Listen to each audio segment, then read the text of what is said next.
Welcome everybody to our career panel event this year. If you guys don't know me yet, my name is Jess. I'm one of the Canadian organizers. I'm a student at Western University in London. And every year well, at least the last couple of years, we've tried to arrange a career panel, just kind of an informal question and answer period between the conference attendees and people who have made careers out of astrobiology, which assuming is something we all aspire to because we're here.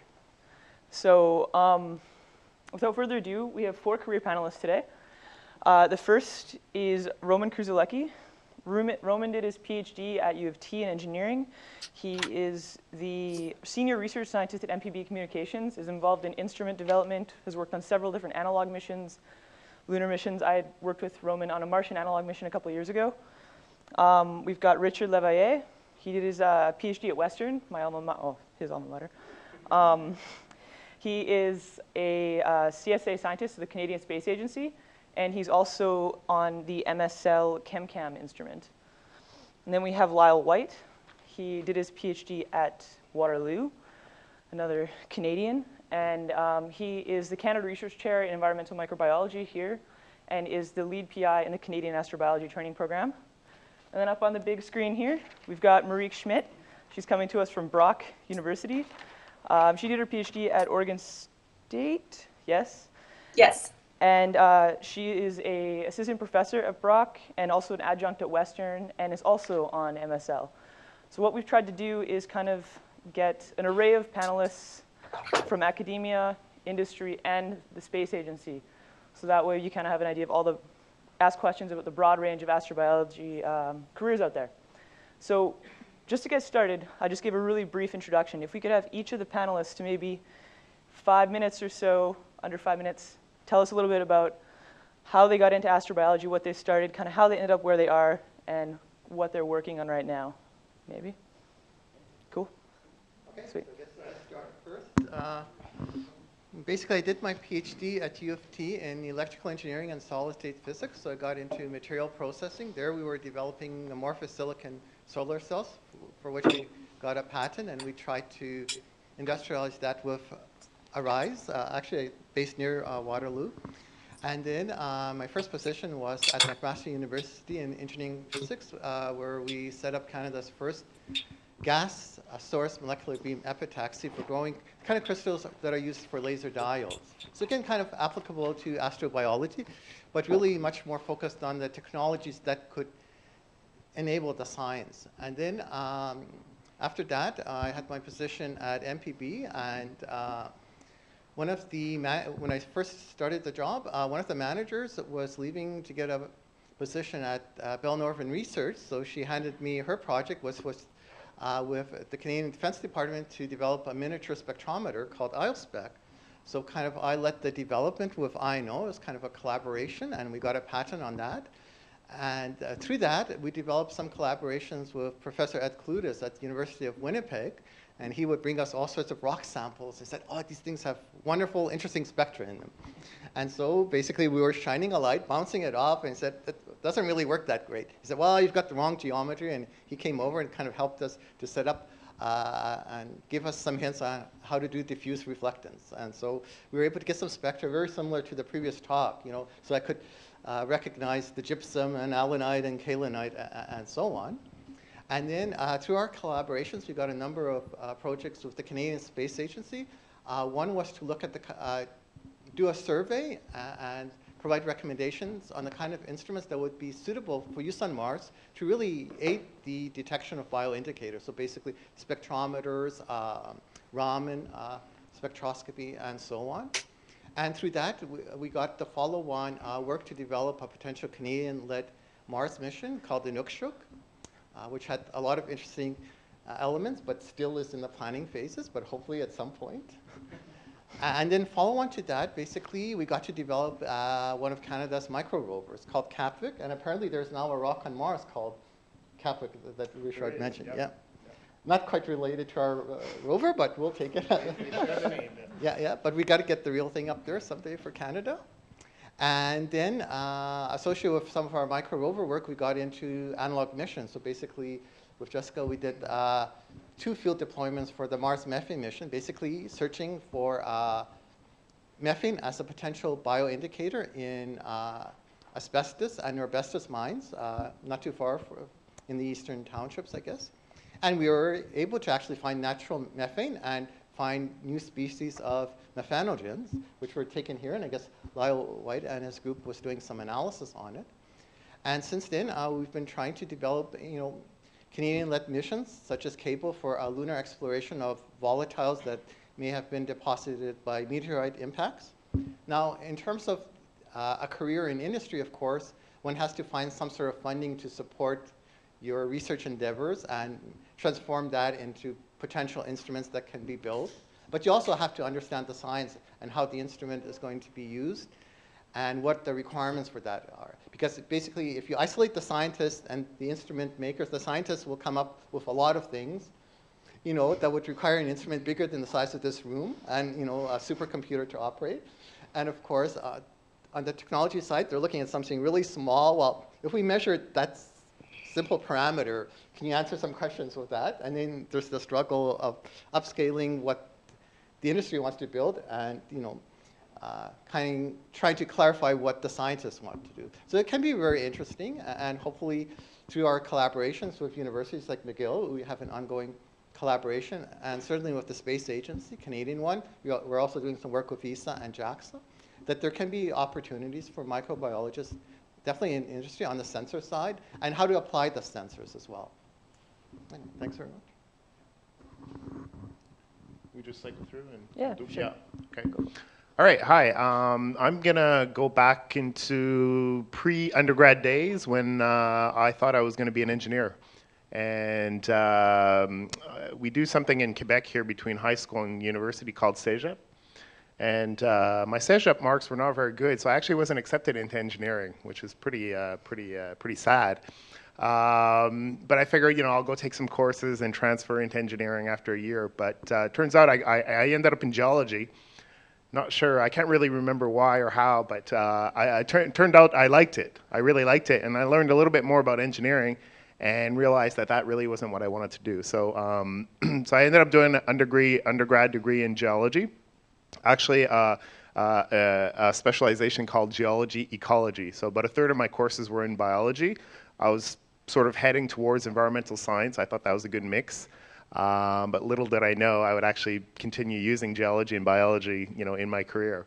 For grad school, I was looking at environmental science programs and came across a guy who is a very old geochemist by the name of Bill Fife, who had turned into more of an environmentalist, and he was doing some interesting environmental projects like using fly ash to remediate soils in India. I thought that was really interesting.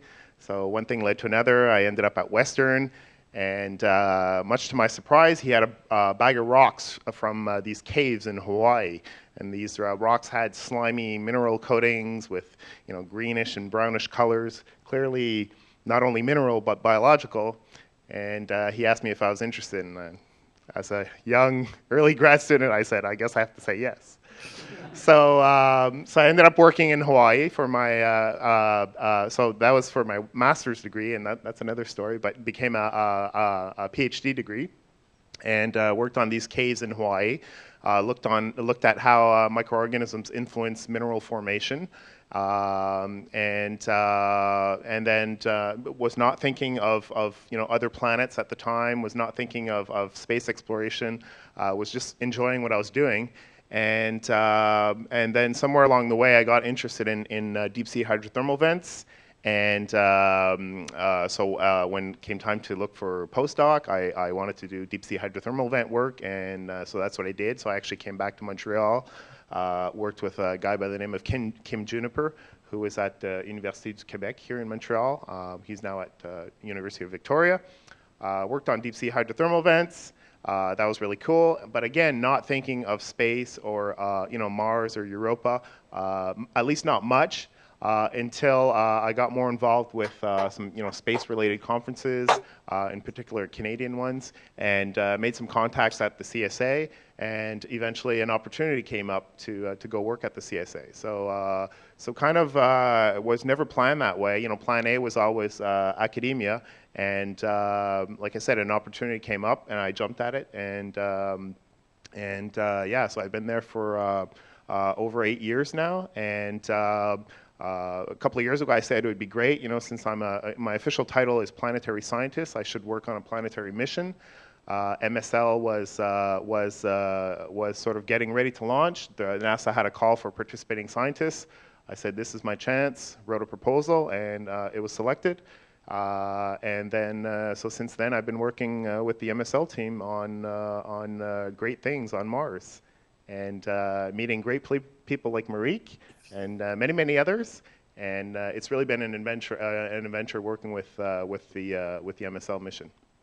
So yeah, sort of a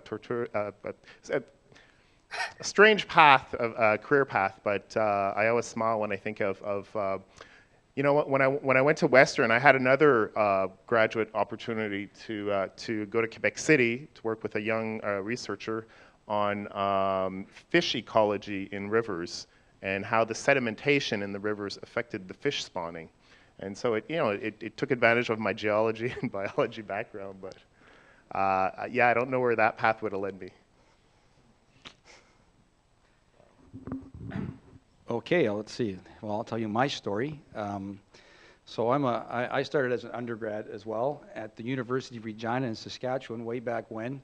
I don't think I'm as old as Roman, but I think I'm starting to get there. Anyways, I started in general biology, and by the second year, I became really interested in all things microbiological. So I ended up finishing getting an undergrad degree in microbiology. And from there, I had no idea what I was going to do next, and I ended up working for the Royal Canadian Mounted Police as a forensic scientist for about 4 years. And I became an expert, a so-called expert in serology, body fluid identification, and characterization. Unfortunately for me and the RCMP, I really had no passion in crime. It just wasn't my thing. And it was always in the back of my head to go to graduate school. So after working with the RCMP for about 4 years, there were 4 good years, I ended up at Waterloo, starting a master's degree in Waterloo in about I can't even remember now, 1987, 86, 88, something like that. And so that went very well. I was working with a guy named Bill Innes, who was a specialist in cold-adapted microbes, mostly on the physiology side. We didn't have things like molecular biology back then, or very little molecular biology. And that was a good fit for me, and I was looking at how certain bugs grow at very cold temperatures or low temperatures, what I thought were very cold temperatures at that time. I finished there in, I think it was 93 or 92, and I came to Montreal and started as a postdoc with the National Research Council of Montreal at the Biotechnology Research Institute. The National Research Council is the federal government research arm. They have about 15 institutes across Canada doing various things, including biotechnology. And I was working with a guy, I still work with this guy, Charlie Greer, who is a specialist in biodegradation, bioremediation, and he essentially hired me to look at low temperature biodegradation in northern climates, which is also a very good fit for Canada. So that started in 1993. I was hired as a postdoc. In 2 years, I was hired then as a research scientist, which was a good thing because it was a full-time job. So, of course, you're very much happier about that. We had a very good run there. I started doing projects in, let's say, southern Canada, and for some reason, we started going farther and farther north. And at one time, I was on Ellesmere Island, about 900 kilometers from the North Pole, doing biodegradation, bioremediation at a contaminated site on Ellesmere Island at Eureka. And if you want to, you can Google that and find out where Eureka is, which is about halfway up Ellesmere. About the same time, I think the Eureka moment for me came in yeah, no, not really, well, sort of about the same time, but yeah, about 1997 when the famous Mars meteorite came out. And we have a professor here at McGill who was one of the co-authors of that paper, and he did a lot of the microscopic work. His name is Dr., well, we just call him Valley, and he's part of the Canadian Astrobiology training program as well. He was responsible for the microscopic work on the famous ALHA 10004, which created quite a buzz way back in 1997, although I think most of the people in this room were a little bit younger by then and probably didn't notice it. But the point was, I saw a presentation by a couple presentations at McGill by Dr. Valley and the guy that he was working with, Dale Anderson, talking about this. And I got to talking with Dale Anderson, who was working with Wayne Pollard here at McGill University, and they said, well, you're up at Eureka, why don't you come and, he started talking about one of these, this really weird site on Axel Heiberg Island. You can look that up on Google tonight too if you want, but I'll tell you where it is anyways. It's right by Eureka on Ellesmere Island, just to the left, to the west. And there are some very interesting springs there that go through 600 meters of permafrost. And he invited me to go to this site one time when I was up at Ellesmere doing biodegradation. So I ended up there, and they gave this presentation. I said, well, who's doing the microbiology on this? And he says, well, nobody. And it was at that particular time it clicked in my head that I had no interest in planetary science until that moment. And it was kind of, I just sort of connected a few dots and say, Mars, really, really cold. And no one's really looking at microbes in extreme environments, or very few people are looking at microbes in really, really cold environments on Earth as Earth analogs. And you know, long story short, I eventually ended up in McGill in 2003, and that has been the basis of my research program since I came to McGill, looking at things like permafrost and these cold saline springs and some other wacky environments we can find in the high Arctic, and trying to understand is there microbial life in these places? Are they active microbial communities? And then taking that as an analog site and trying to extrapolate, well, what would you look for in places like Mars or Europa or Enceladus? And that's kind of how the whole thing evolved. So in my case, kind of like Richard, there was really no master plan, I don't think. It just, opportunities came, ideas popped up, and you know, I always followed my passion, I think, and I think that was sort of one of the keys if I had any success is doing that, where my real interest was directing me. There you go. Cool.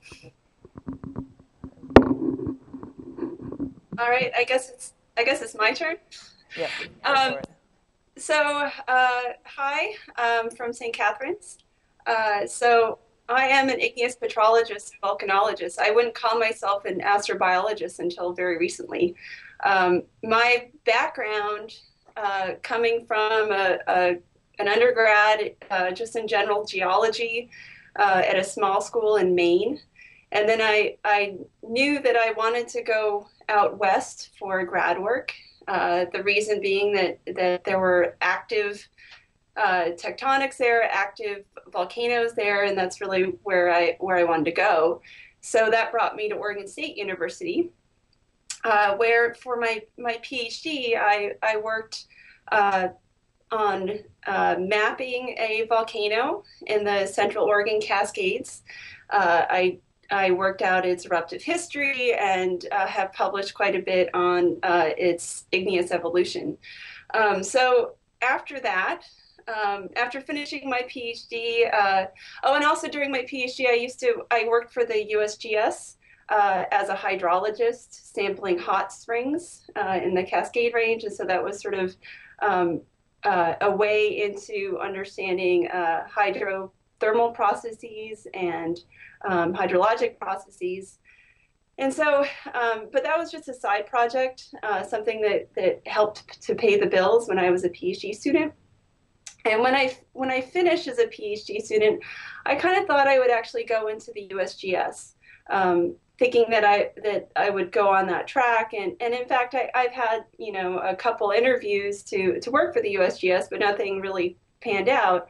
But instead, what happened was that I had this opportunity to go to the Smithsonian for a postdoc.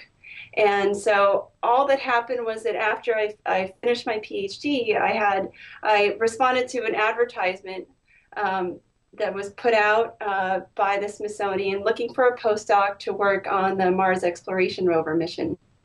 And they were looking for someone that had my expertise as an igneous petrologist and volcanologist, and also with experience thinking about hydrothermal systems. So it was almost a perfect fit. And so I went to work at the Smithsonian Natural History Museum. I worked with a guy named Tim McCoy, who was the curator of meteorites at the Smithsonian. I didn't know a thing about meteorites before my postdoc, and I learned a great deal about them while I was there. And I have held ALH, um, so I know that rock well. It's a fascinating rock, but there's lots of other Martian meteorites at the Smithsonian to investigate. So I was at the Smithsonian for 4 years and working on the rover mission, primarily working with the Spirit rover. I was involved with the APXS instrument and the Mossbauer instrument. And from there, I was lucky enough to be there when we discovered this feature called home plate, which is a volcanic deposit. It's a basaltic pyroclastic deposit that has been variably altered by hydrothermal processes. And so I was able to lend my expertise to helping to interpret those rocks, which is really, really cool. But when I left the Smithsonian to take a faculty position at Brock University, I had to leave Mars behind. When you're a postdoc on a mission, you can't necessarily continue on that mission when you go somewhere else, especially since I came to Canada. And so my research went back towards Earth, and I started to, so I wrote up some of my stuff working with Spirit since being here, but also I've developed projects working on volcanic fields on Earth. I think primarily about the integrated history of volcanic fields, particularly looking at hydrovolcanic features and alteration of those basalts, as well as their history and magma evolution. So sort of a holistic approach to understanding the history of volcanic fields. And when I learned that the CSA was going to support participating scientists on the MSL mission, I jumped at the chance, wrote a proposal, and I was selected along with Richard to be on this mission. And so that has sort of taken up a lot of my research experience now, or focus now. But in general, I try to keep my my research focus about 50-50 between Earth and Mars. But then also I have to teach on top of that, so I'm spread pretty thin right now. And I have students who work on terrestrial volcanic projects. In terms of how what I do relates to habitability, working on a volcanic field in Central Oregon. We've been discovering some of these little endolithic micropores into basaltic tuffs. So that's sort of something that I'm following up on right now. In addition, working on MSL, it's a habitability mission, and that everything that we are looking at is basically through the lens of whether or not Mars could have been habitable at one time. So we're looking at alteration, mineralogy, and at the geochemistry to understand whether or not life could have once been possible. In terms of my role on the on the MSL mission, I'm a participating scientist like Richard, but I also am on the alpha particle X-ray spectrometer team. There's a team of scientists. A lot of us are based actually in Canada. There's a group at Guelph, there's a group at UNB, and so we all work together to interpret those geochemical data. And I guess I'll leave it there. So now that we're all familiar with each other. That's weird. All right, we're cool? Nope.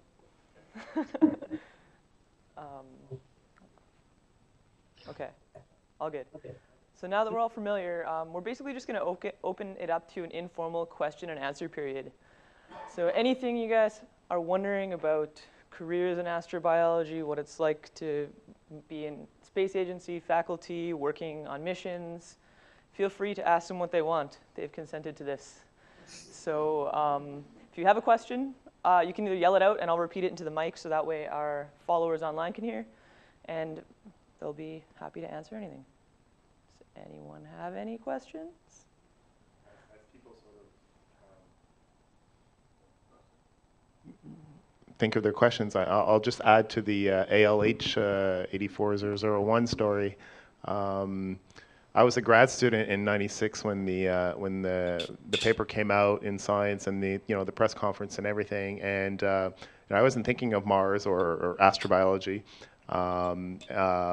but when I saw what these people had done in their study, they had used oxygen and carbon isotopes, they had used electron microscopy, they were looking at minerals and biosignatures, and I said to myself, wow, this is what I'm doing, but on a very terrestrial project, and so that was kind of the first hint that, yeah, you can do stuff on Earth in our Earth labs, and of course it's relevant to planetary or space exploration, and it took a few years after that,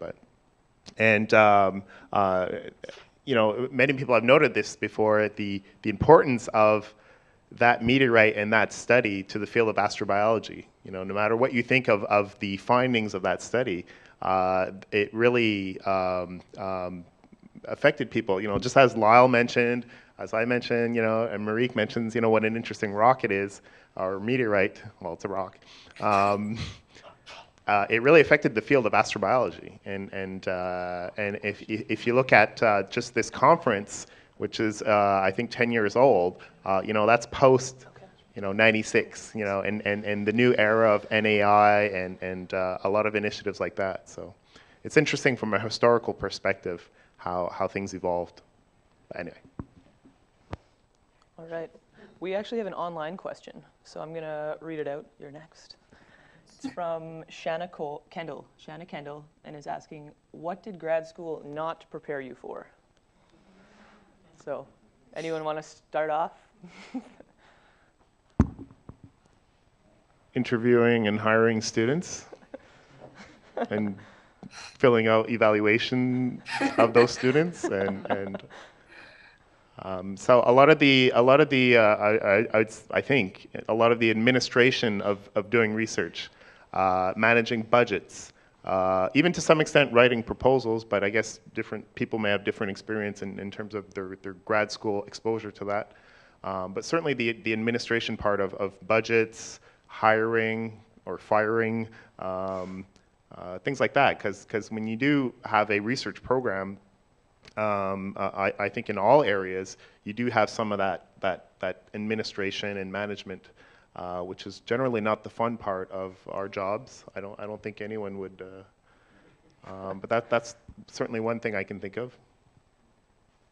Go ahead, Ron. Okay, I think on our part, definitely preparing proposals to CSA and other agencies, which can be quite involved in trying to build the teams and getting a cohesive focus to what we want to do. On the student side, is you have to plan work for other people. Like we have junior engineers, and say, what do we do? What should I do today or this week and stuff? So, and sometimes they can get lost because some of our projects are quite, complex technically. And so, how do you approach that?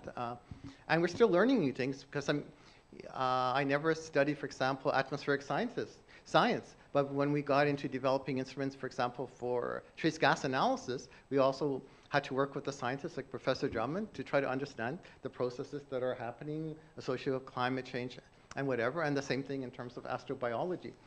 I had eugenics and biology, through some background in university, but not really related to looking for life on other worlds, and we're still trying to understand life on our own planet. But as you can see what's happening with the science, like with the more powerful telescopes, they're finding out that our solar system is not that unique. There are many other solar systems with planets orbiting one or multiple suns, and now they're even starting to discover planets that aren't just gas giants, but could be in that critical zone where you could have water and so on. And in our own solar system, it's not just Mars. There's like Europa and the other planets that are probably participating in all sorts of processes that could be related to astrobiology, maybe even something in the atmosphere on Venus. You never know. Again, an extreme environment. So I think there's a great potential. At some point, definitely man will want to go beyond the Earth, like Columbus did to discover North America. So I think they'll be looking at going to Mars or maybe some of the moons of Jupiter or Saturn and starting colonies. And if we ever, come up with good technologies on how to get beyond our own solar system, or, some family wants to spend several generations in space to go to the next potentially livable solar system and planet, then yeah, I think there'll be a growing amount and really new technical areas that will be developed associated with this. Yeah, what did grad school not prepare me for? Well, I'm on two minds of this. I think Richard hit some very important points, and so did Roman. This idea that, as an academic, it did not teach me how to teach, that's for sure. But as an academic, and everyone can tell you, most academics never were taught how to teach, so you kind of do it on the job. Managing people certainly is not something that's on the grad school program, so you learn this on the job. Dealing with bureaucracies, well, you do to deal with bureaucracies, all these administrative things. I don't find those things very important, though, as a priority in grad school. And I had this conversation with Jen, who's way in the back, who's my current postdoc, and you'll probably hear from her sometime this week about what she's doing here. When I look at, as a graduate student or as a postdoc, do you want to start writing grants maybe, or getting involved in that? As a PhD student or a master's student, I really think you want to learn how to do really good science. And that should be the focus, okay? And I'll tell you why. As an academic, and Richard and other people can chime in here, so if you send me your CV when you finish your PhD, or you want to apply as a postdoc with me, or a PhD student, I go to the first page and I look for publications. And most academics are like this. I'm looking, the other stuff is nice to have, but if you apply for me, for example, as a postdoc, and you have a weak publication record, it's just gone. Okay? I'm not interested anymore. And I think most academics will tell you that.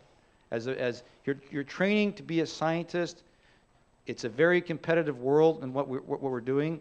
Try to be the best scientist you can and get that stuff out and published, and a lot of doors will open from that particular point, because you will be invited to give conference presentations, you will be invited to meet people all across the board, so on and so forth, that are going to create opportunities for you and your career down the future. Does that make sense? So publisher perish still rings true. Yeah, it's very true, but it's you could go to conferences, you can give presentations or poster presentations, but at the level that we're at, we're looking for, can you finish the project and get it published in a really good journal, or a good journal, that sort of thing, because that tells us you can do the whole thing. And that's what, as a professor, that we want you to do. And my colleague here just indicates to you that she is an extremely busy person, okay? And so am I. I have 4 kids at home. You might meet a couple tonight when we come back to the museum. So we want to hire people that can do that I don't have to write their papers for them entirely, okay? And if you haven't done that on your CV, it's not a good sign.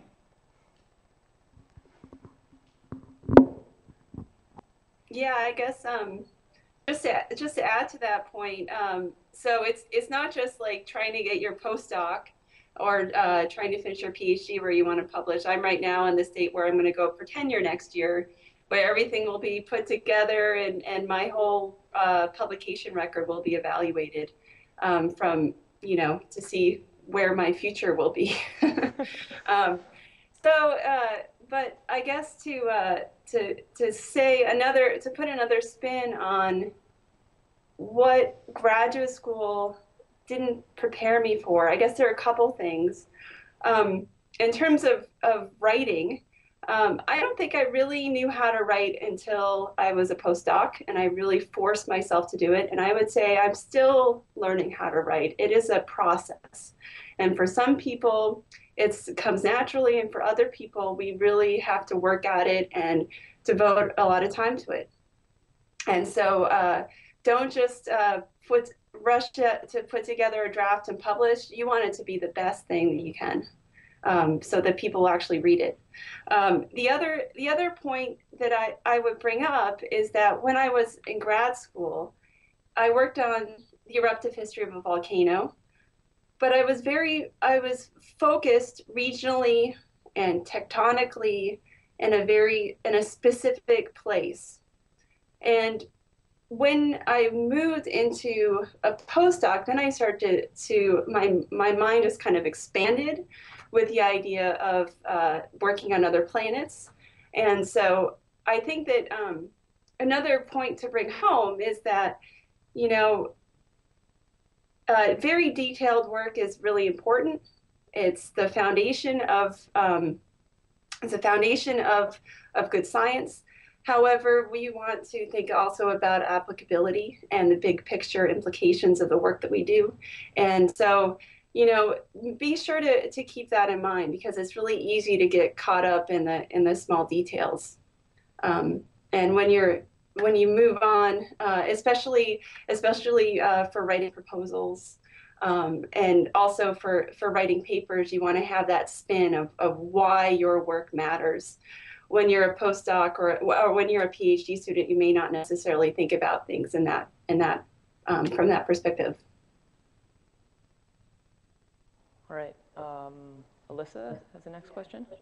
Sorry, so I have one, not about the science specifically, but since astrobiology has become such an international thing, like at this conference alone, we have, you know, Canadians and Americans and Europeans, people from all over the place. Can you comment on like availabilities and opportunities for people outside of their country of citizenship? Like if an American wanted to work in Canada or if a European wanted to work in the States, both in terms of academia and in industry or government. All right, I'm just going to repeat it in the mic so that everyone can hear. But she was basically just commenting on how international astrobiology has become. There's opportunities all over the world. Even here, we've got participants from everywhere. And what are the opportunities for working in other countries other than your citizenship in terms of academia, space agencies, and things like that? Cool. Anyone want to start? I guess I can, because I'm the one from the U.S. On the panel, and moving to another country, the opportunities are there, but it's difficult to break into it. I'm not going to lie. When I first came to Canada, having to learn the whole funding system here and to sort of make myself part of the CSA or to try to generate funding through the CSA hasn't really necessarily been easy. Also to build collaborations with other Canadian scientists isn't necessarily that easy, but you can do it. For me, moving to Canada has really worked out. I was really lucky that this worked out. However, there's some challenges with coming to Canada. At least for me, finding work for my husband, for example, that was tricky. You know, things like that are things you don't necessarily think about when you move into another country. Okay, actually, just directly related to that, our last hire in our group was a postdoc from CNES, who actually originally comes from Iran. And so he kind of joined our group 2 years ago to help us to do the software for the robotics and navigation on the Kapik micro rover. And basically, we've kept him on now as a permanent engineer in our group. So definitely there are opportunities, and we've had some students doing either their master's or PhD, like one from Kyoto University who spent a couple of years in Canada and with us. So there are opportunities for international students in Canada if you have kind of the right mix of skills and, you know, the interest jive with what the company is interested in or what's needed to be done. Can you comment on jobs are hard to get right now, both Yeah. in academia and Sure, otherwise. yeah. Would you say that someone who's trying to get a job internationally would have better luck than someone from that country, or would it be? I think it depends on your experience and how adaptable you are to do what's needed. You know, but a lot of times it's also luck that you know you have the right skills for what's needed for what you're looking for. Yeah.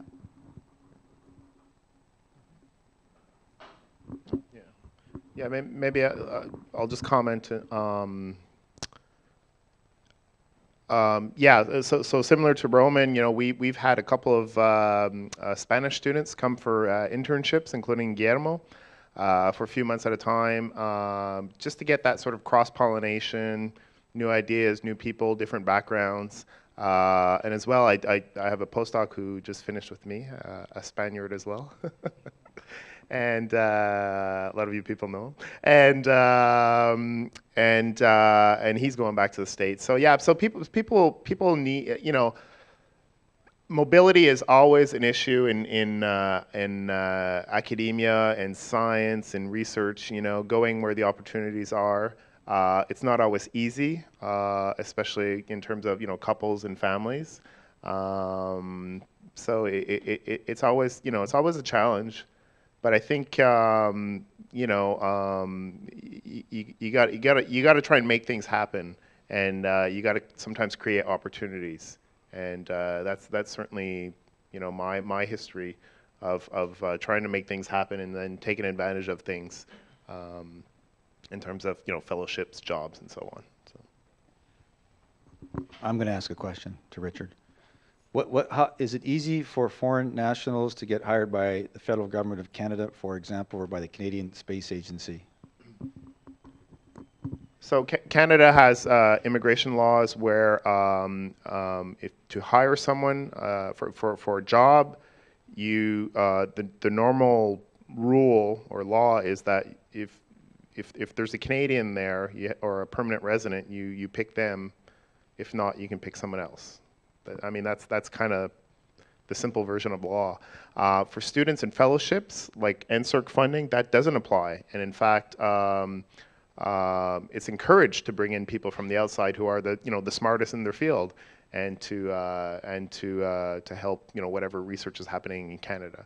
So yeah, so if you're talking jobs, there is that that sort of immigration law that needs to be considered. And it's somewhat different in academia compared to the federal government or federal governments. I think in the United States it's probably much the same as in Canada or vice versa. So I think there's probably a few doors that are closed at government agencies sometimes. In industry and in academia, certainly in academia, we take graduate students and postdocs from around the world, essentially. It's not an issue for us. We just sort of take the best people that we can attract that are willing to come and work for us. When professors are hired, Richard just indicated that there are stipulation and rules that Canadians would be hired first, so on and so forth, and most nations have these sort of rules. But in reality, academia, universities like McGill will take the best person as a new professor, for example, that can fill that position regardless of where they come from, and they'll make it work. And I kind of think in industry it's that way as well. And especially at the level that we're at in this room, we're looking for the best people all the way through. And are there roadblocks? Yeah, there are. I mean, moving from one country to another country is not an easy proposition. It's going to take you 6 months to a year to get used to what's going on in your new place. I moved from Saskatchewan to Quebec, which is kind of like going from country A to country B sometimes, in both negative and positive ways. Yeah, I mean, that's tough. Are there other roadblocks? For me, it's more difficult to fund foreign students, graduate students, let's say, for have them apply for Canadian scholarships, because a lot of the Canadian scholarships are closed to Canadians. So that makes it a little bit more challenging, but I have a gentleman from Brazil up there right now, Philippe. I have a guy from Taiwan in my lab. We have at least one American that's in my lab right now. The Canadian Astrobiology Training Program, which a lot of the Canadians are from here, is open. It's one of the few that is actually open where we can hire foreign nationals, no problem, and give them scholarships using Canadian dollars. This is not always the case. I think the American system is almost a little bit more open that way. Or not, I'm not sure. It's not easy to move money across borders, but we all somehow work it out in some way, manner, or form. Not with this conference. We have another question online, actually. This is from Kira Tucker, asking which skill is more important to develop, to write technically to an audience of scientists or to be able to write simply to a general audience?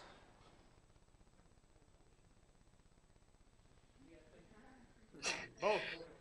Both, yeah. No, I think that being able to communicate is one of the more important things that we do. Yeah, I think both. Yeah, I mean, you often hear people saying, "Oh, scientists who say, I don't like to write," and I think you were alluding earlier, Lyle, that it's difficult to write, and it takes a lot of time to do it well, and so on. But that's pretty much what we do. We do stuff that needs to be shared with others, because doing science in your lab and not sharing that, there's no point to that. So communication is key, both to your peers, but also to the general public, also to higher managers, to journalists, to agency, funding agency personnel. It's all part of getting your message across to different peoples in different ways. So I would wrap that up as one big major skill that needs to be developed as best as possible. And one way to develop it is to do, to practice writing proposals, writing papers, writing stuff for public consumption, outreach activities, and so on. Okay, well, definitely in industry, you have to be able to prepare plans, write reports, test reports, maybe contribute. Definitely even our junior engineers contribute to proposals, monthly progress reports, things like that. We also try to do several papers a year to, basically to advertise our technologies and collaborations we've done. So we generally do like 2, 3, sometimes even 4 papers and go to conferences and so on. So again, we try to get some of our junior engineers to go and present as well. They kind of draw straws. Okay, no, I want to go. I don't want to go. So definitely. So I think a lot of the skills also apply. And of course, you have to be skilled technically. And it's not really prose and things like that. But definitely both oral skills to be able to present your ideas and written skills are very important. Because if you can't describe to others or to your end customers what you're doing, then that's kind of lost. Yeah, I don't have a lot more to add on to that, except to say that, if you were to ask me what's more difficult, I would say is writing science is more difficult. It takes a lot more time and brain power to talk about the genome sequence of something called Planococcus halocryophilus than it does to do an interview with the Globe and Mail, okay, a reporter. It's more challenging, I guess, that way. It takes a lot more time. But having said that, it's also very important that you can do public outreach and education activities. And I guess, we're university professors. We're so used to getting up and talking to students and people. And I was just thinking about this. It took me about 6 or 7 years as a professor to, getting up every morning in front of 100 or 200 students to realize that I could say anything to those people and they would believe me. So then, you start doing stupid things like saying something really stupid just to see who was listening. And anyways, but you have to be able to learn the skills of trying to write down in grants, proposals of all types, the questions that you're trying to ask and how you're going to answer it, and to be able to do that. It goes with publications. It goes with doing public outreach, media events of saying, this is the clear message. These are the 2 or 3 things I really want to get across in this particular whatever I'm doing thing. And that takes a little bit of practice and skill, I think. Yeah, and I guess the one other thing that I would add about the importance of communication is that when you work on a Mars mission, a lot of times the scientists and the engineers, they have very different backgrounds than we do. So we have to be able to communicate with each other. And sometimes you have to bring it down to basics in order to do that. But it's really critical for conveying our point. You have something to add, Richard? Experience with the MSL mission, it's an amazing, piece of machinery that's been sent, hundreds of million kilometers to another planet, and it landed, as planned. It's an amazing technological feat, but the grind of a mission, it boils down to people interacting with other people. And a day of activities or operations is a bunch of meetings, basically, whether it's meetings face-to-face or meetings online or telecons, whatever. And it's people talking to other people, and like Mariek just said, with very different perspectives or very different objectives, and you have to end up, getting to a common goal. So again, communication is just key, and there's been so many issues, so many examples, not so many issues, sorry, so many examples of just, people not quite understanding the other person, and it takes a bit of time, and you eventually come to an understanding, but yeah, communication is key, and getting to the essence of what you're trying to say or what you want.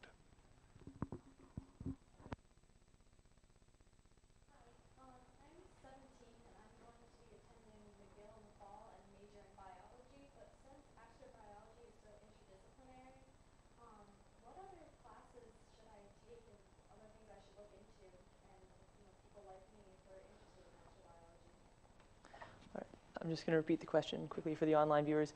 This is a young, new to be undergrad student at at McGill that is interested in astrobiology, is entering biology and wondering what other classes they should take and what sort of knowledge base they should build for a field as multidisciplinary as astrobiology.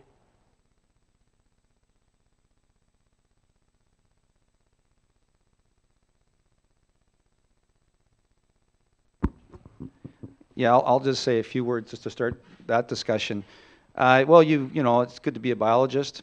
If you're going to do astrobiology, I would argue it'd probably be a good idea to be a microbiologist, because we're essentially looking for little green bugs on these other places unless things change drastically in the next 15 or 20 years.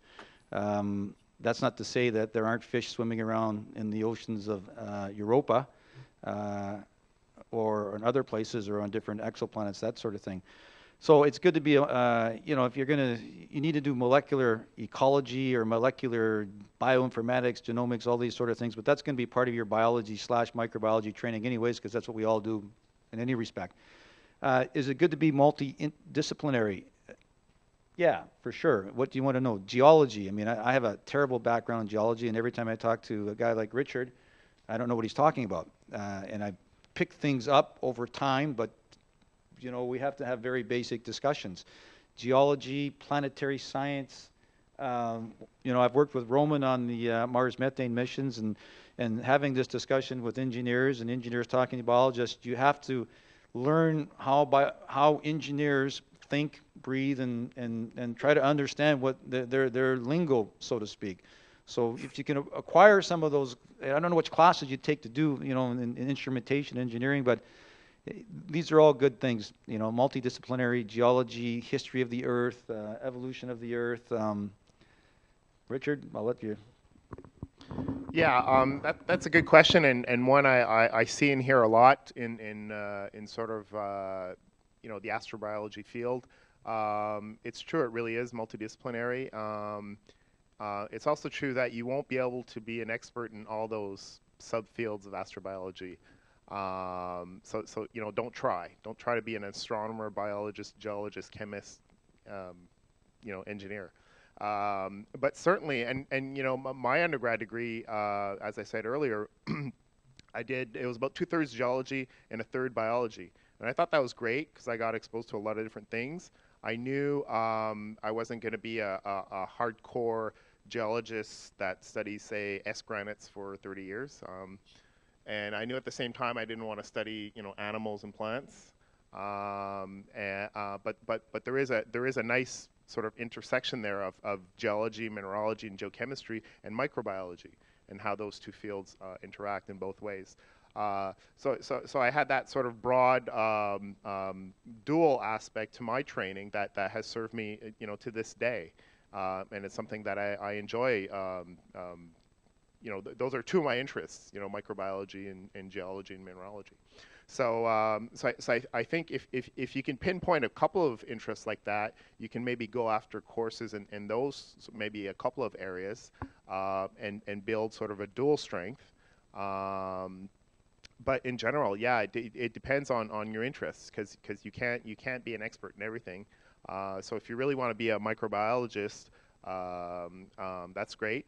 I would, personally, I would add either some courses in instrumentation and maybe certain techniques of analysis are useful or of interest to you, or maybe again, like Lyle said, geology, mineralogy, and geochemistry. That's always useful, especially if we're going to planets like Mars or moons like Europa. They're essentially rocks, and they interact with water and ices and so on. So, but if astronomy is your thing, well, that's another sort of direction that you can take, and you can merge microbiology and astronomy, but don't try and do everything.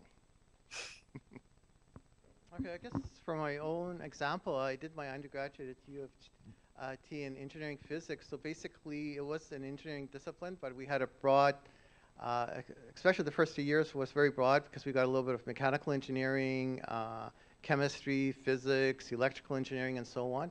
But again, all the disciplines really changed because at U of T I was working on designing integrated circuits, and now we're working on, developing missions where you need you have to bring together a much broader range of knowledge. And I'm sure as astrobiology matures, the requirements there and how it's going to be applied will be changing. So I think basically you have to you'll need to become an expert in several things that you can do really well, but also, you have to be like an octopus where you have your fingers in other areas that could be helpful, because you're never quite sure all the knowledge that you'll need to be able, to do the work eventually once you finish. Yeah, the fact that you're here today and I guess this week is a really good start, and you're going to meet great people, and that's a big part of what we do is the people we interact with and collaborate with. So good for you.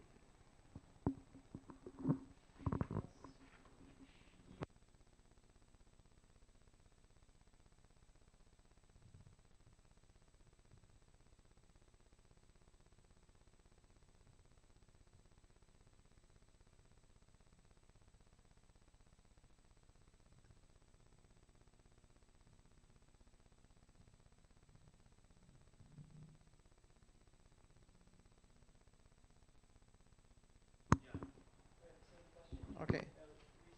Opportunities outside academia and how they differ from academia, and what sort of obstacles are in your way when you're working for a company or a government?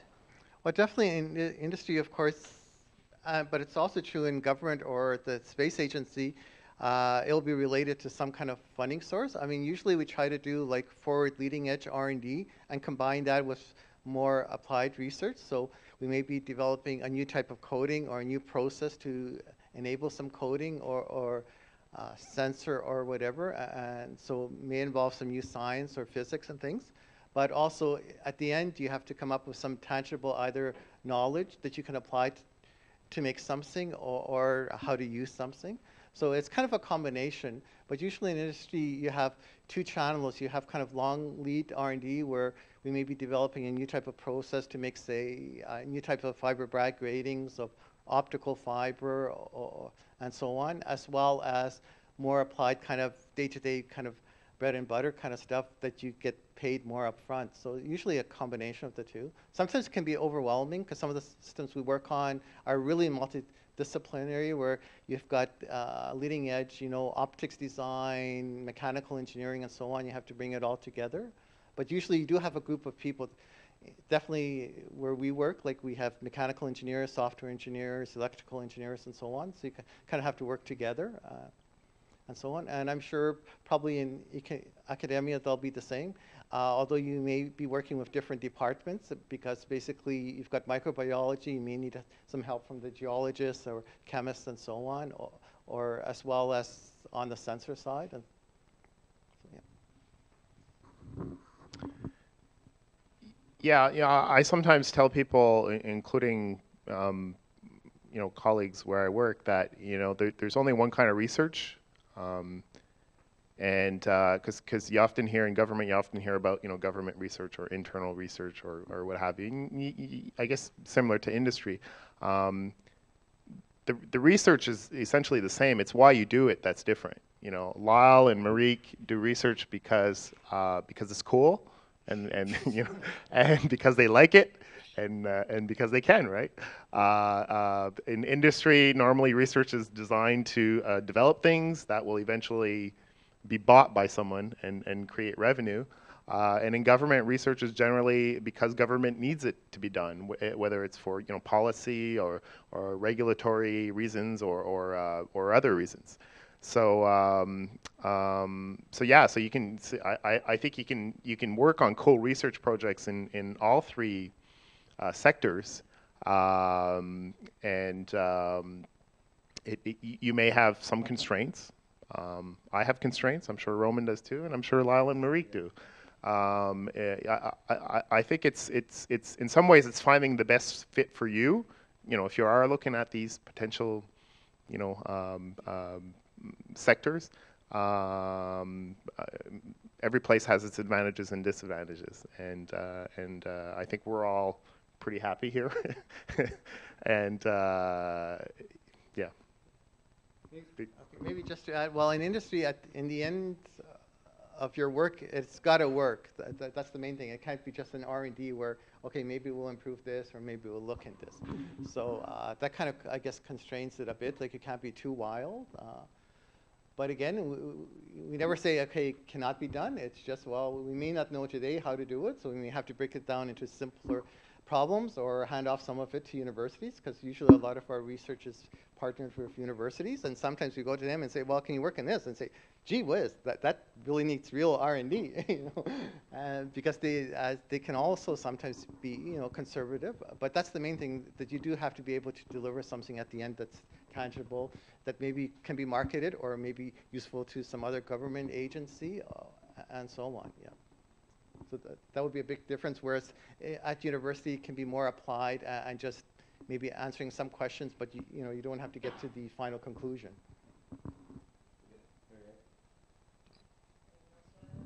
What? Just before we move on to maybe some more academic perspective, that the government perspective is the key variable there is the government, which changes every once in a while, right? And government priorities change, and those have a trickle-down effect on researchers, and so you again, in terms of constraints or the nature or the kinds of projects that you may be able to do may be affected by the government of the day or the government's priorities of the day. Yeah. I guess I don't have too much to add to this discussion, seeing as I'm an academic, but I have worked for the U.S. federal government a couple different times, and when I was at the Smithsonian, it was, yeah, we're definitely, you have to worry about what the fiscal year is like, what the budget is like, are we in a hiring freeze situation? Those sorts of things are a real struggle. And also on top of that, the money that pays for our research comes from the government ultimately. So sometimes the government can issue a new perspective of what we should be researching, which can be a little frustrating, but it hasn't affected me too much. Just that, recently there's been this edict set out that NSERC will be more focused towards applied research. I really don't do applied research, so we'll see how this influences or impacts my research in the future. But for right now, I'm doing all right. I'm on a Mars mission, which is pretty awesome. So if it comes to it, I may have to adapt. I haven't gone into industry yet, but a lot of there is money in mining for the kinds of work that I do. So that's something that I'll hold in my back pocket for if I ever need to go that route.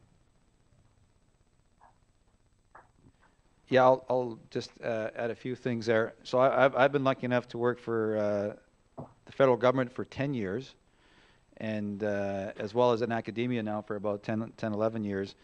Federal government, I worked with the National Research Council, and I had a great run there. You have very good resources, probably better resources than you do with a university lab because they have bigger budgets, so they can buy new things every year and so on and so forth. And you have a number of technicians that will be there to support your research activities.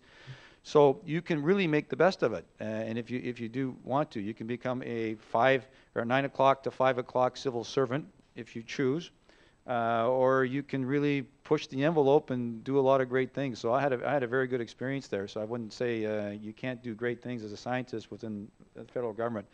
You know, being an academic researcher, you can do, you're right, Richard said, you can do any research you want, with one little small caveat, and that's called money. You have to convince someone to give you some money to do that great thing that you think is so amazingly wonderful and going to benefit society. So that's the catch. I'm going to change the discussion just a little bit here, you know, because we have an astrobiology group here. We're talking about careers in astrobiology.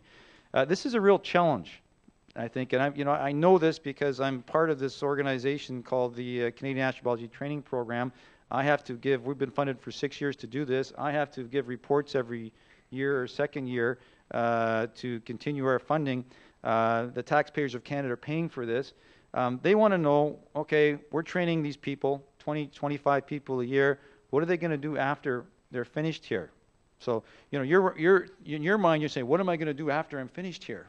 Okay, and I have to convince, you know, I have to do this accountability thing where are we training people, are we giving them useful skills across the board? There is no astrobiology sector in Canada. Okay, there's, you know, the car sector, there's a space science sector. There is an environmental sector, there's a health sector, but there's no astrobiology sector, okay? So you have to realize that, and I think what I'm saying is really there is no astrobiology sector on the planet to a certain respect. There are certain academic positions that say, okay, I need to hire an astrobiologist. There are certain space science organizations, institutes that will say, yes, we need to hire astrobiologists. But those positions are not many, I don't think. So you really have to think seriously about what you're training to be. And I can tell you, I'm just going to give you one example, and then I'm going to shut up. I have 5 or 6 people in the back there, and my goal for me is to train them the best I can in environmental microbiology / microbiology so that they can take those skills and apply it to things like astrobiology, if that is what they want to do, become a planetary scientist, so on and so forth.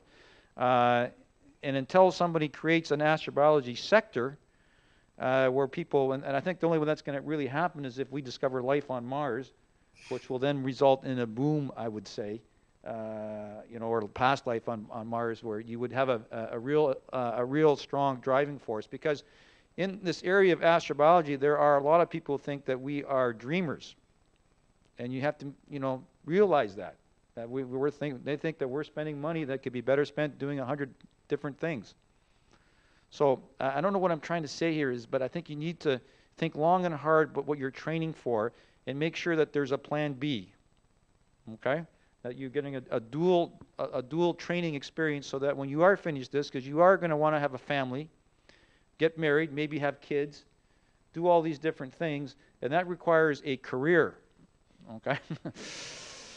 I'll just pass the microphone on to someone else.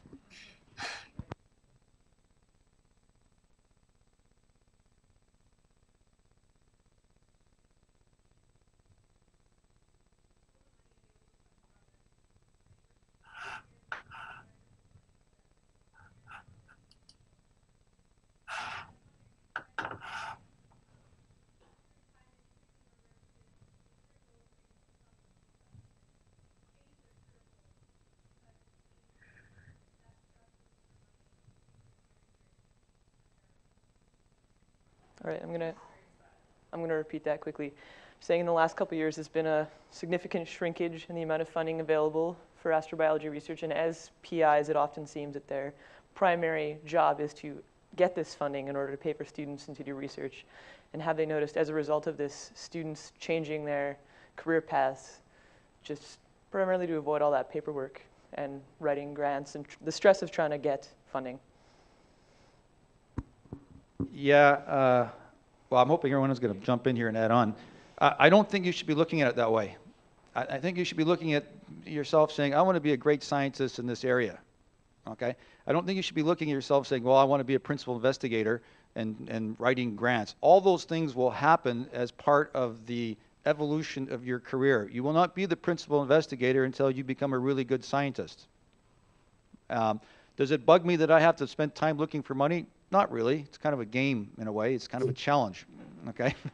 You know, and a lot of us are type A personalities, and that's just the way we are, and it's just part of the business. And I'll just finish by adding, you know, Roman and I have been around for a while. We've seen research monies go up, and we've seen research monies go down. When I graduated with my PhD in '93, we were in the midst of a severe recession. I would say worse than the one we're in right now. But it all worked out, and it will work out. So just keep that in mind. You know, these things come and go. I think we're just about hitting the bottom right now, and I'm hopefully that the American economy is going to really improve, and I know that'll bring up the Canadian economy, and maybe in 4 and 5 years, these tough times are going to be over, and life will continue. Okay, maybe I can add, I mean, in our group, what has really helped is to be diversified. I mean, there are years where, like, ESA's interested in fiber optic sensors, like we're developing one to characterize spacecraft during orbital reentry. And other years where Earth observation and climate change is hot, and basically developing instruments for satellite missions is really important. And there'll be years, especially if they find something really cool on Mars, where, you know, getting to the moon or Mars will be really important. So you have to be really diversified, and definitely, probably even in our work, like in my position, 40% of my time is spent looking at where we can, you know, prepare new proposals and, you know, look for new funding sources. We try to be a few years ahead. I'm looking at 2015 right now, so we have to be a little bit ahead. So that's going to be part of life, whether you're, I guess, in industry or in academia. Now, in terms of governments, they're looking for good projects that can respond to the government requirements and meet the latest government goals and so on. So it depends, like, whichever government's in power, they'll have certain priorities, and so that will influence how the programs are developed by the Canadian Space Agency, NRC, and so on. Maybe Richard can add. Yeah, I had a couple of thoughts there. Yeah, like Lyle said, you know, if you want to be a scientist, you know, be a scientist. You know, I'm thinking research scientist. If that's what you want to do, you know, pursue that, and you can pursue that in different ways, you know, in different places. But don't think of it as, you know, principal investigator writing grants as a principal investigator. That's, you know, when your job is to you know, study hot springs on Mars, or to look at, you know, funky bugs that grow in really cold, you know, conditions, you know, there's going to be a few small inconveniences to those cool jobs, and one of them is continually writing, you know, proposals, and it you know, it takes a lot of time, it takes a lot of thought. There's never enough time to, you know, sit down and think and so on, but you just got to do it. It's just part of the job, you know. I'm sure there's faculty meetings that you go to that you would rather not go to. I have more meetings than I should, or than any human should.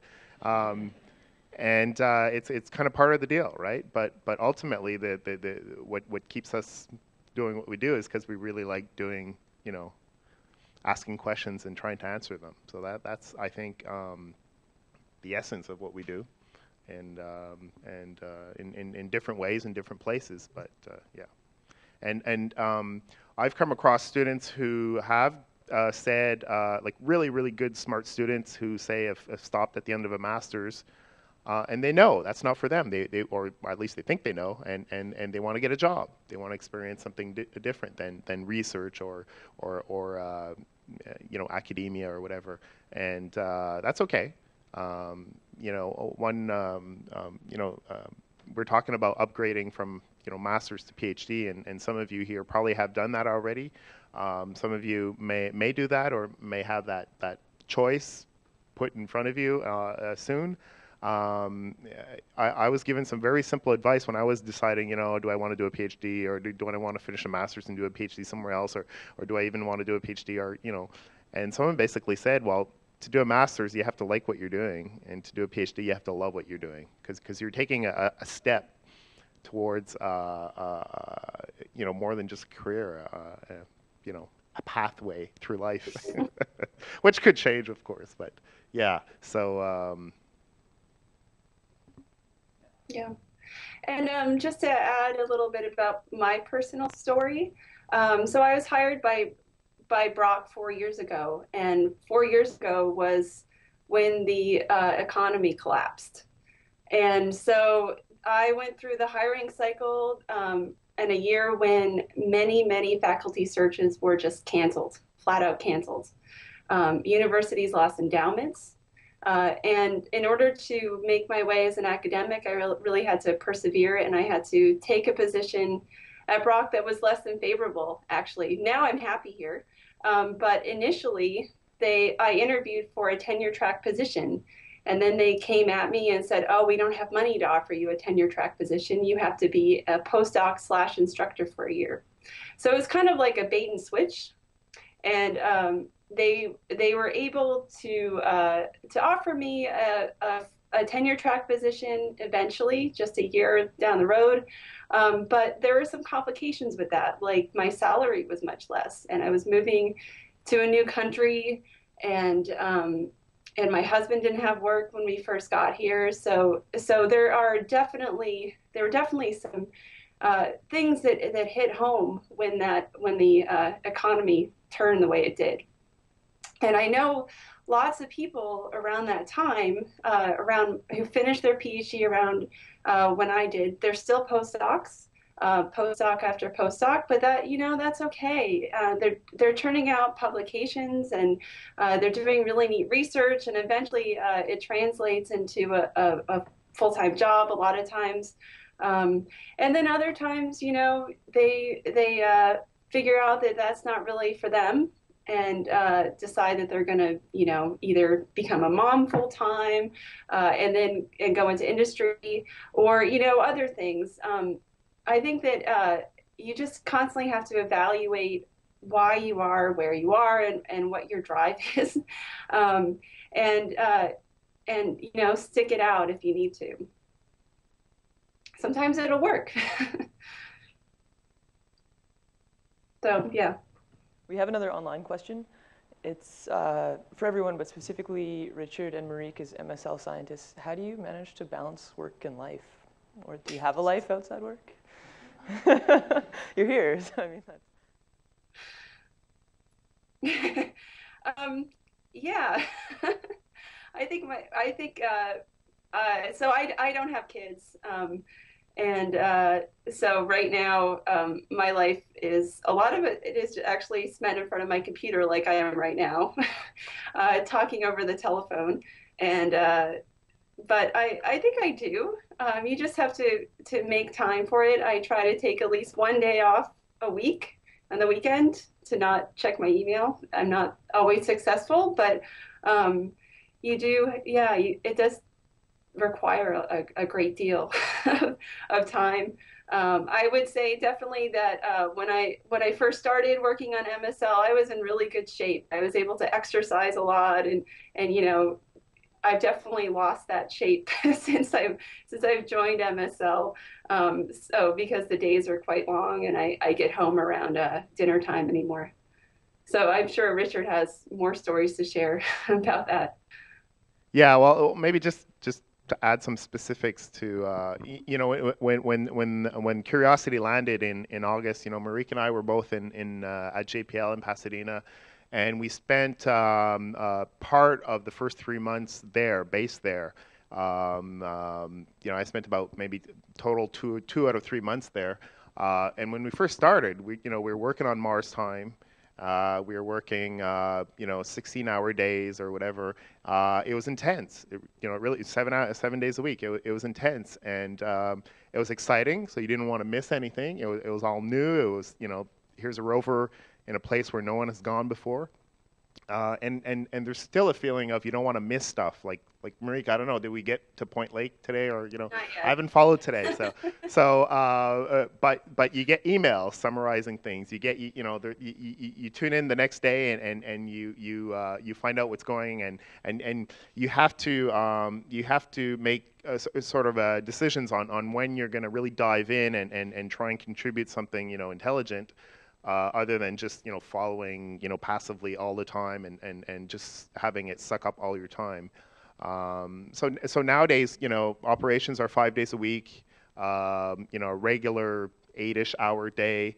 So you could spend the whole day still five days a week. That's still a big week, but I don't think anyone really does spend all their time on MSL. So it's really making choices, and anyway, we can't really, because there's other things that do call for our attention, whether it's other projects or certain deadlines for certain things.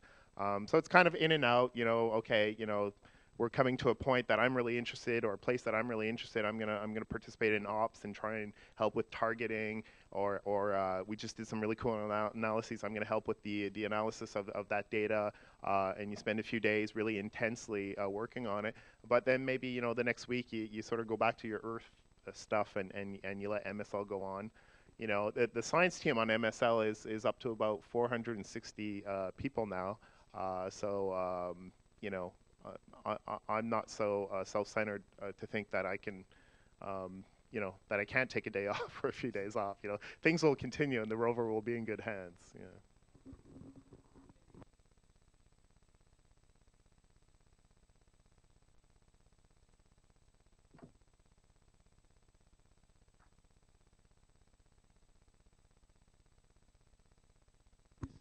I mean, I don't know who has kids here, but that Richard and I certainly do. Roman has, it adds a whole new dimension to your life. You have to, you have kids because you want to have kids, and you want to enjoy your kids, and you don't want to be in your office on Saturday morning or Sunday afternoon or whatever. And I don't do that anymore, just because I want to be with my kids, and my wife certainly wants to be there. One of the toughest things I have to do now, as an academic, we have to travel a lot. And this is not so easy when you have a young family. Your spouse is not going to be happy when you take off to the high Arctic for 2 weeks and leave her with the 4 monsters, because they do drive you nuts sometimes. So that's, you got to find that balance. Somehow you got to find that balance, and it usually means that you're going to have to give up a little bit on your career side if you want to have, I think, a family and do that. But that's okay. That's part of life.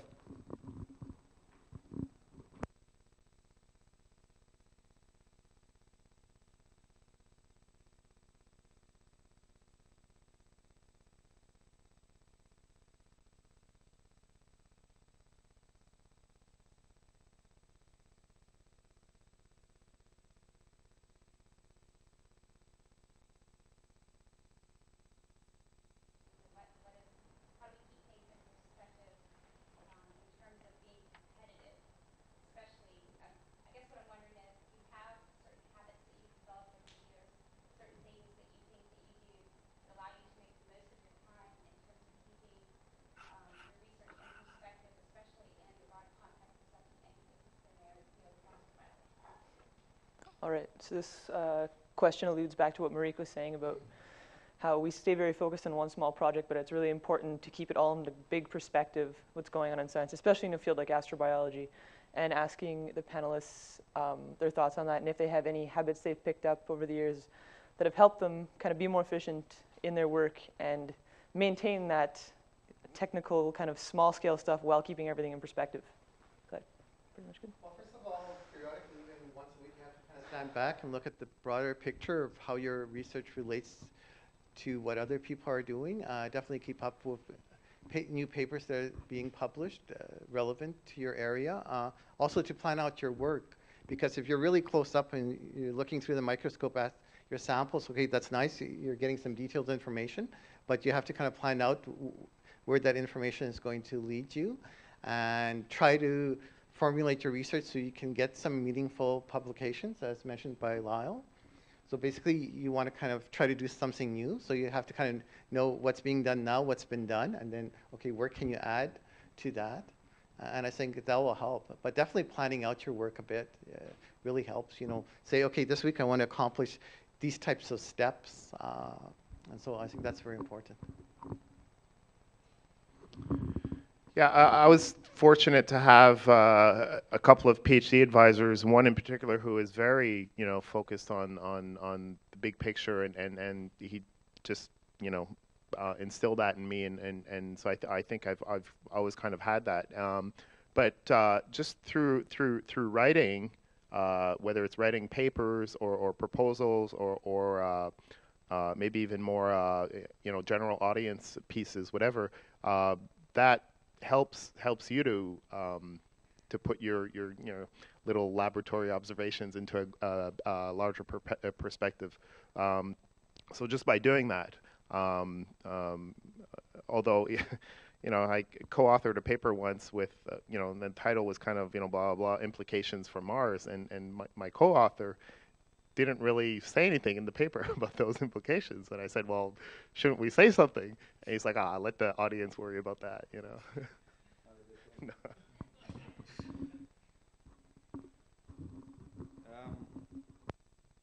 What can I add to that? Yeah, you have to be able to focus. Don't spread yourself too thin. You're doing a PhD project or a master's project. Don't try to do everything for everybody. Try to focus. I try to get my students right off when they first start with me, I call it the mother question, or the mother. You have to be able to tell your mother in 3 minutes what you're doing, why you're doing it, and why it's important, and then she's going to walk away from that and say, yeah, okay, I get it. Okay? And that's something that is very useful because, especially in astrobiology too, because, and Roman talked about this, you're talking to engineers, geochemists, microbiologists, and you have to be able to do that, okay? Deadlines are very good for focusing the mind. In industry, you guys have hard deadlines that cost money. In academia, we have hard deadlines that says that NSERC needs their discovery grant proposal on this date here or else. That's good. Make artificial deadlines if you have to. Get your professor, and I like to do this, where my students, I say, okay, I want a paper, I want this done, blah, blah, blah. And the reason I do it is I shouldn't say this, not so much that I really want the paper that day. I want them to focus on what they're doing, why they're doing it, and, just so that they can, just to give them a little bit of guidance.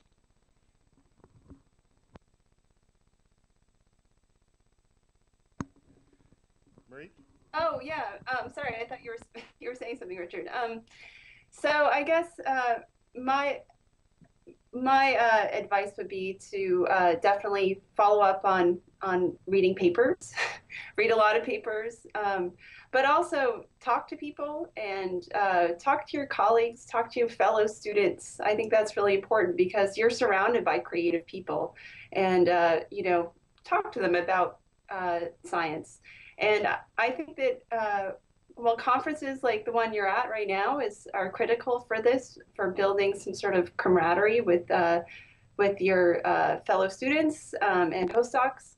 But when you go to conferences, also make the effort to introduce yourself to the guy whose papers you've been reading, because sometimes they'll have some really interesting perspectives as well. So that's definitely something to follow up on. And I don't know, I guess keep it up. And in terms of when you go to conferences like this and you're building camaraderie, and I guess when I first started to go to conferences, you're sort of overwhelmed by all these older people, the gray hairs, I guess. And they are definitely our mentors, but also keep in mind that we're the younger generation, we're the groundswell. And so that's the kind of thing where eventually we'll all be a gray-haired, and as will those guys, the rest of you in the audience. We are the ones that are going to take over at some point. So, keep that in mind. There are generations that are going to be changing. All right, I'll leave it there. I can't hear you, Richard. I'm just going to add a practical a trick that you can try in your presentations, and I got this from Emily Lakdawala's from the Planetary Society, her guide to not giving a talk that sucks. And one of her tricks was to don't conclude your presentation with like acknowledgments or a slide that says thank you. Conclude it with a tweet like 140 character statement that people are going to leave the room saying, oh yeah, that person worked on calcite and it's relevant to, I don't know, some microbe or some biosignature. I'm not a fan of dumbing things down to Twitter level, but have a clear statement about what you just talked about over, whether it's a 10-minute presentation or an hour-long seminar. Try and have a neat little twist to it, and that helps you to ask yourself, well, what is this all about? What is this? What are these 80 slides all about? And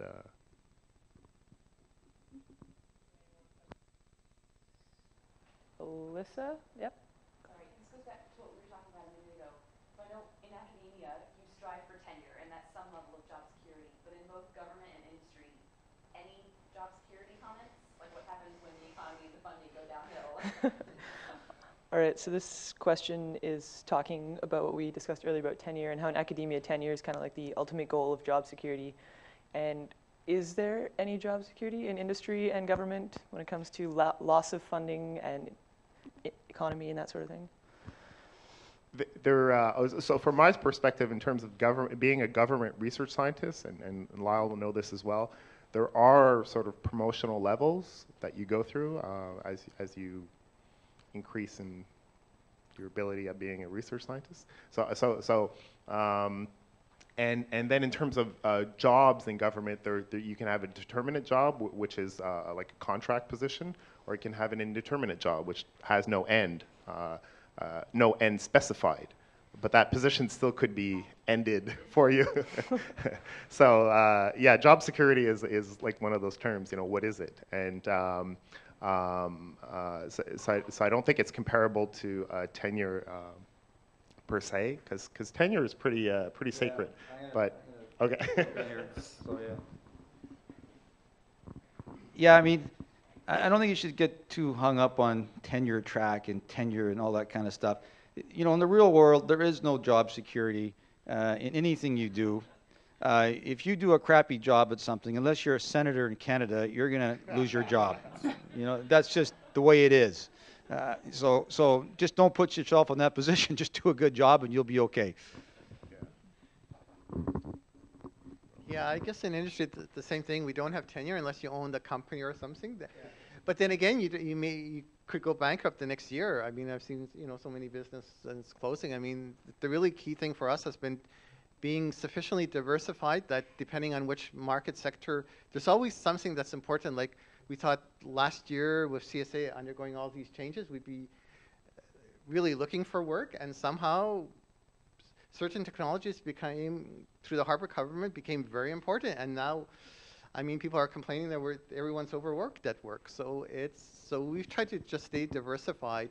Again, then you have to have a broad area of knowledge, because different years you'll be working, like one year we'll be working on things like Mars methane mission. This year we're working on Earth observation and monitoring the tar sands for the government. So it really varies. So I guess that's kind of a way of providing job security. Robin, maybe you, MPB, could hire some young scientists and engineers? I think we may be looking for some. If you're so overworked. Yeah.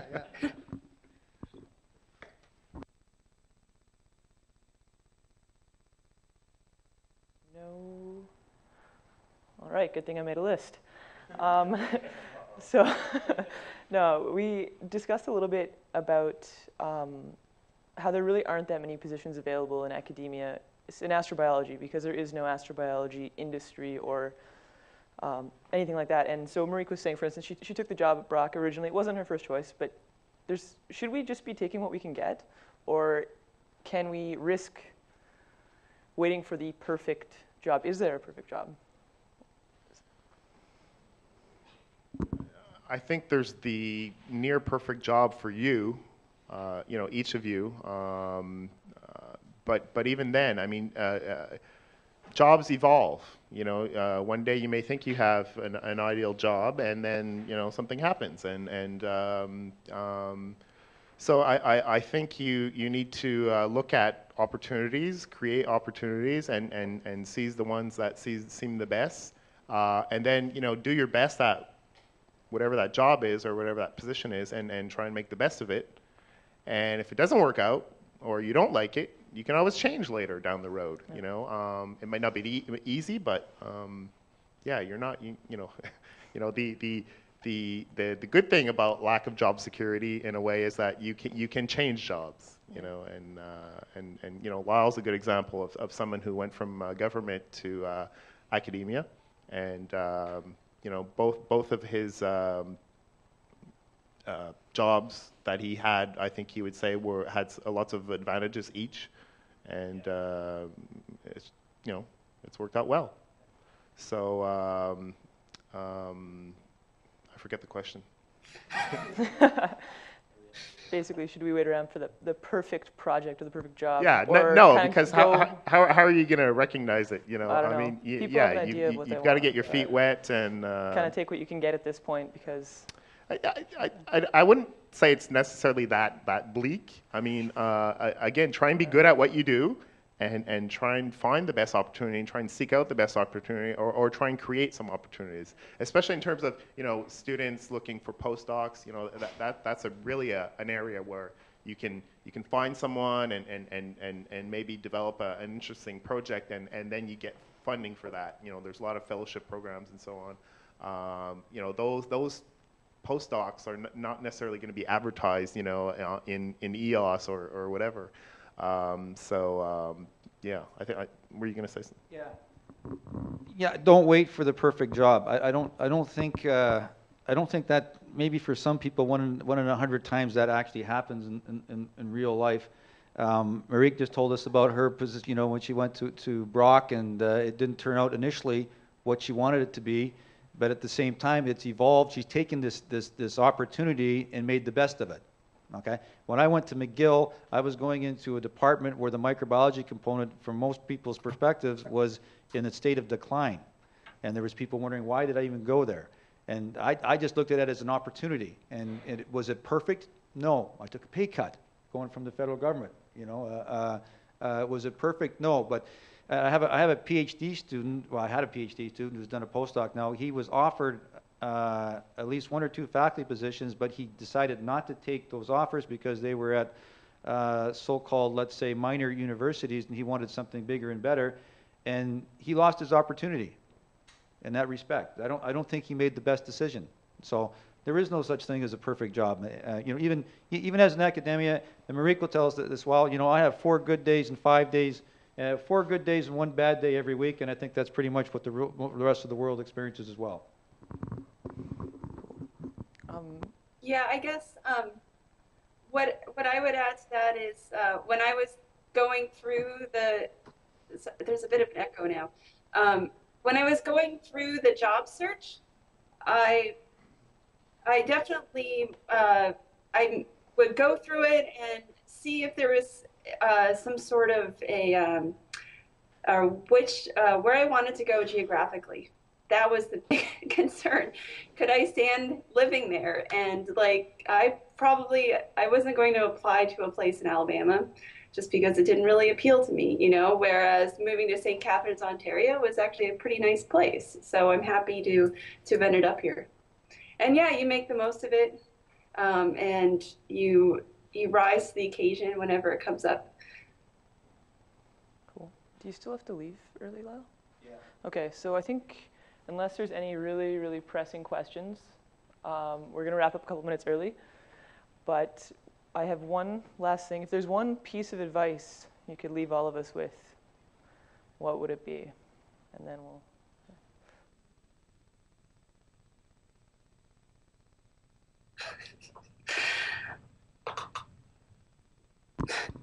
Well, I'll give 2 pieces of advice. Try to judge and know your limitations, let's say, what you're really good at. I mean, if you were to ask me when I was 20 years old, what did I really want to do? I wanted to be a professional hockey player, like every guy. I wanted to be the next Wayne Gretzky. But, at 20 years old, that's not going to happen. So leave it at that. The other piece of advice I would say is, if you can, go where your passion is. I know it's not always easy to find what that passion is, but if you can discover what your passion is. Go there. You will be happy there. You will do very well there. It may cost you in some circumstances financially, but still you will be probably your happiest at that point. Yeah, absolutely. I would echo that. Do what you do well, and do it well, and do what you like, and you'll like what you do. Okay, so it's kind of mentioned by Lyle and Richard. Make the most of each opportunity. There's never a perfect job, as there's never a totally perfect mate. Of course, the opposite side is always perfect, but and never stop learning, because even now I'm learning new things, getting to know new areas of science or whatever. So that's the thing. I mean, that's the whole journey through life, is to keep improving yourself and keep learning. All right, well, those are all great ideas. And I guess the only thing that I would add is to be open-minded about where you're going to go. I think that if you say, I'm going to, do this degree so I can get this specific postdoc to get this specific job, and then, if you have it all mapped out, you're going to run into roadblocks. You have to be adaptable. And eventually you'll get to where you want to go, but it just takes some time. Good luck. Thank you. Well, if you guys could all join me in thanking our career panelists for tonight. Cool.